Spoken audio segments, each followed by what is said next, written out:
everyone, once again welcome back to the channel. GB ब्लगाव नोंथांमोन बयखौबो गोसो गोथारै बरायहरनाय थाबाय.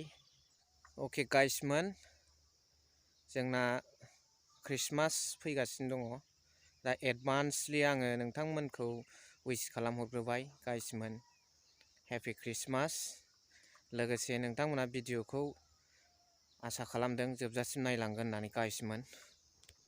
जोङो निउस मिडियायावहाय निउस पर्टेलफ्रावहाय जोङो एट प्रेजेन्ट नुगासिनो दङ जे माखासे खेथ्रआव निउस लाइभआ बबेबाया खिन्थु बबेबाया नङा, नंखाय फोसावनानै दिनै जोंनि बर'नि सासे जोहोलाव, गोख्रों जोहोलावानो होनांगोन, सार M.BATAनि सायाव नंखाय फोसावथाय लाबोदों.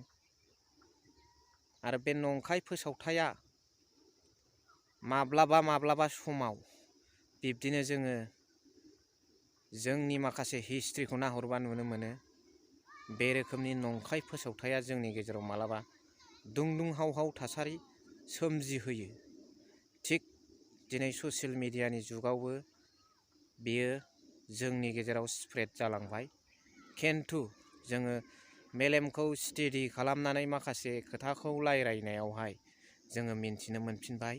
आरो बिथां सारमोनाबो, बाथा सारमोनाबो आरो बिथांनि मावथि लोगो सारमोनाबो माखासे स्टेडियाव रायज्लायनायनि गेजेरजों साफ्रोमबो बर' हारि आरो बे ओनसोलाव थानाय, जोंनि बड'लेण्ड ओनसोलाव थानाय रायजो राजाफोरखौ गोजोन होहरबाय. थिग बिदिनो आंनि आर'ज, माखासे निउस मिडिया, निउस पर्टेल बिथांमोना जुदि नंखाय फोसावथायखौ लाबोनो नाङा. जुदि नोंथांमोना निउसखौ फोसावनो सानदोंब्ला आरो मोजां रोखोम जुदि निउसखौ होनो सानदोंब्ला लकेसनाव थांनानै नायनानै मोजां रिपर्टखौ लानांगौ. बा फेस टु फेस बिनि गाहाय सोद्रोमा बिथांमोनजों रायज्लायनानै माखासे निउसफोरखौ होनांगौ. बिदि जाहा थाहा मोनसे पुशिं स्टाइलनि निउसखौ खुनु मालाबाबो जोंनि बड'लेण्ड एरियायाव लाबोनो नाङा. बेखायनो आंनि आर'ज, निउस लाइभनि नामखौ आं मख'थ'ला. नोंथांमोन बयबो गाइस मोना मिथिखागौ जे बबे निउसआ बिदि फोसावथायखौ लाबोदों. दा बेखायनो आंनि आर'ज बिथां निउस पर्टेल बा निउस मिडिया बिथांमोननिसिम जे बेबायदि माखासे पुशिं स्टाइलनि भाषनखौ निउसाव लाबोनो नाङा, नंखाय फोसावथायखौ लाबोनो नाङा. जोंहा जोहोलाव M.BATA सारा आरो बिथांनि सोद्रोमा बिथांमोनाबो जोंहा थिगैनो दङ, बिथाङा फोरमायखाबाय. दा सारनिसिमबो गोजोननाय जासिहरो आरो निउस पर्टेल बिथांनिसिमबो आङो आर'ज गाबनो सानदों जाहाथे नेक्स्ट टाइमाव बिदि खामानि मावा. दा बेजों लोगोसे आङो जोंनि बिसेसकरि आङो गुबुन जाथिनिखौ होननो थाङाखै, बर' जाथिनि माखासे भाइराल भिडिअनि सायाव आं बुंनो सानदों. दे नोंथांमोन, जों बर' जाथिनि सोद्रोमा सुबुंफोरा माखासे गोजां समाव भाइराल जानानै थांबाय. गोसो जानानै भाइरालखौ खालामो ना? भाइराला अनेक रोखोमनि दङ. बिनि गेजेरावहाय माखासे नायजाथावै केटेगरिनि, आं मुंख'ला बेखौ, बे नायजाथावै केटेगरिनि भाइरालखौबो आं सानो जे नोंथांमोना गोसो जानानै हगारो ना कन्ट्रभारसि जालायनायनि गेजेराव बियो स्प्रेड जायो. दा माखासे गावखौनो गाव जौख्ल'नाय थाखोनि सुबुं मोननानैसो ना हगारनानै लायो. दा आंनि रिकुवेस्टआ बेल', फैबाय थानाय समाव बेबादि जानो मोना.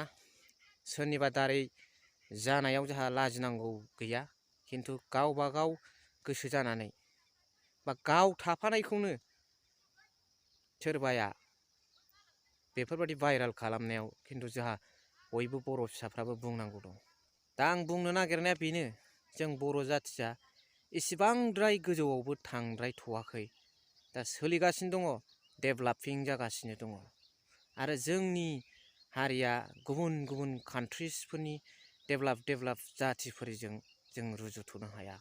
जोङो जा डेभेलपिंआव दङ, जागासिनो दङ आरो जोंबो डेभेलप जालांगोन। अब्ला जोंनि गेजेराव माखासे मिक्स कालचार फैगोन। जों गुबुन जायगानि बा गुबुन देशफोरनि मिक्स कालचारखौ जोङो रुजुथ'नो नाङा।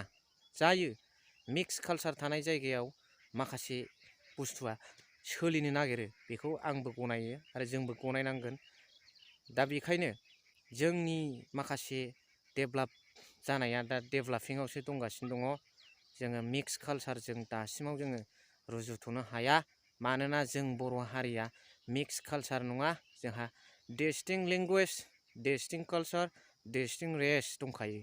आलादा आलादा जोंहा आलादा राव, आलादा हारिमु, आलादा जाथि हिसाबैसो जोङो थांनानै दंगासिनो दं। जोंनि कालचाराबो मिक्स नङा, जोंनि जाथियाबो मिक्स नङा, जोंनि रावाबो मिक्स नङा। बेखायनो जोंनि साफ्रोमबो बर' हारिनि साफ्रोमबो भाइराल जाग्रा बिथांमोननि सिमांनि खावलायनाय, नोंथांमोना जाहाथे एसे कनसियास जायो गाव गावनि सायाव। मालाबा समावहाय आं सानो आरो फोथायो जे 30 सेकेन्डनि भिडिअ क्लिप्सआनो मालाबा जोंनि जिबनखौ दंस' खालामनो हागौ। बेखायनो बि केयारफुल। दा एसेनोसै गाइसमोन। नोंथांमोना भिडिअखौ मोजां मोनबायब्ला अननानै लाइक, कमेन्ट आरो शेयार खालामना हो। लोगोसे जायफोर बिथांमोना आंनि चेनेलाव गोदान, बे बिथांमोना साबस्क्राइब खालामनानै होदो अननानै। आरो जायफोर बिथांमोना साबस्क्राइब खालामखानाय, बे बिथांमोना खनानि बेल आइकनखौ थुनानै होदो, जाहाथे आंनि भिडिअनि गोदान नटिफिकेसना बिथांनिसिम सौहैनो हायो। थेंक इउ भेरि माच फर वाचिं। लाभ इउ अल।